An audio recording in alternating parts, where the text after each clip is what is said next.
po pala yung DTF area. Mga po pala yung computer na movie printer. Ito naman po yung drive na.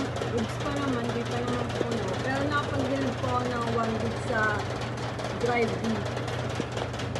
Ito naman po yung PC sa cutter ko. Ito naman po yung drive na. Goods rin po. Hindi naman po siya masyadong nagagamit. Kaya sakto lang po yung drive na. Ito naman po yung Kumi printer. Kaya ngayon po may piniprint po ako. May painting po ako 117 meters. Ito po.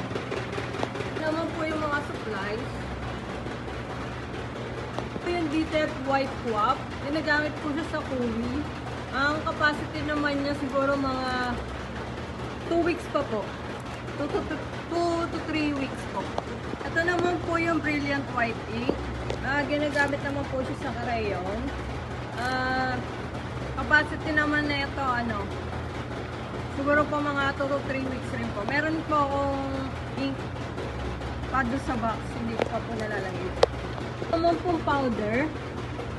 Siguro ang capacity na ito, siguro mga 2 to 3 weeks rin po. Meron pa rin po ako sa cup. Ito naman po yung cleaning solution. Capacity naman na ito, mga 1 month. Meron pa rin po ako sa box na ito. Po yung crayon na CMYK.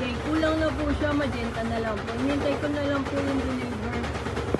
Ito naman po yung CMYK sa Kumi printer. Sa ngayon po, siguro po ang capacity na ito, mga 2 weeks pa po. Ito naman po yung computer sa DTF crayon. Ito naman po yung drive na. Capacity naman po, goods naman. Ito naman po yung DTF crayon. So ngayon po wala po siyang piniprint. Pero goods po ito, nagagamit po namin. Puro same day na po yung painting dito. Ito naman po yung CCTV viewing po sa store po. Ito po yung temperature dito sa DTF room. Medyo mataas po. Mahina na po kasi yung aircon.